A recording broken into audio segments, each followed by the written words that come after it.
लोकसभा चुनाव नजदीक आ रही हैं, वैसे वैसे ही यूपी की सियासत और भी ज्यादा गर्माती हुई देखी जा रही है। दरअसल आपको बता दें कि यूपी की सियासत में अब हलचल और भी तेज हो चुकी है। साल 2024 में लोकसभा चुनाव होंगे और इन लोकसभा चुनाव में नेशनल लेवल पर अपनी पार्टी को ले जाना चाहते हैं सपा प्रमुख अखिलेश यादव। तो वहीं बहुजन समाज पार्टी भी पीछे नहीं है। लेकिन अगर बात की जाए यहाँ पर सुहेल देव भारतीय समाज पार्टी के प्रमुख ओम प्रकाश राजभर के बारे में, तो हमेशा ही ओपी राजभर अपने बयानों के चलते सुर्खियों में बने रहते हैं। अब ओपी राजभर को लेकर एक बेहद बड़ा दावा किया गया है और ये दावा किया गया है भारतीय जनता पार्टी की तरफ से कि कहीं ना कहीं ओपी राजभर का दल अब बीजेपी से जुड़ सकता है।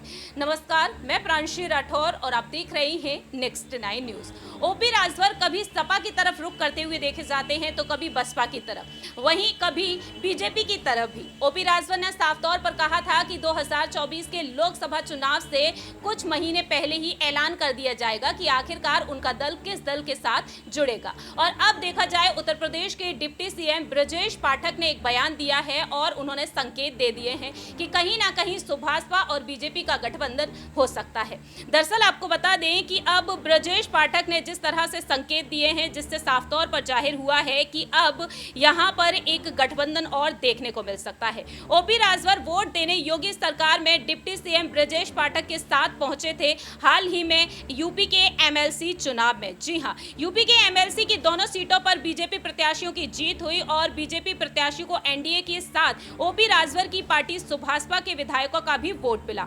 ऐसे में देखा गया कि अटकलें तेज हुई कि कहीं ना कहीं गठबंधन हो सकता है। तो अटकलों पर ब्रजेश पाठक ने रुख साफ किया है। उनका कहना है कि राजभर कहीं भी रहें पर हमारे मित्र हैं और हमारे साथ हैं। अमेठी के एक दिवसीय दौरे पर वह पहुंचे और मीडिया से उन्होंने बातचीत की। जब उनसे सवाल पूछा गया बीजेपी और सुभाषपा के गठबंधन पर, तो उन्होंने साफ तौर पर कहा कि राजभर हमारे मित्र हैं, वह कहीं भी रहें लेकिन लंबे समय से हमारे साथ हैं, हमारी मित्र मंडली है। मालूम हो कि 2017 के विधानसभा चुनाव में बीजेपी से गठबंधन कर चुनाव लड़ा था सुभाषपा में और उनके समेत पार्टी के 4 विधायक जीते थे। वहीं यहां पर योगी आदित्यनाथ के नेतृत्व की सरकार में कैबिनेट मंत्री बनाया गया और 1.5 साल के भीतर ही सरकार ने उनके मतभेद सामने आए और गठबंधन टूट गया। वहीं 2022 के विधानसभा चुनाव उन्होंने समाजवादी पार्टी के साथ लड़े, लेकिन ओपी राजभर का कहना रहा कि अगर शिवपाल सिंह यादव चाहेंगे तो वह अखिलेश से मुलाकात कर सकते हैं और वहीं अखिलेश यादव की पार्टी के साथ गठबंधन उनका देखा जा सकता।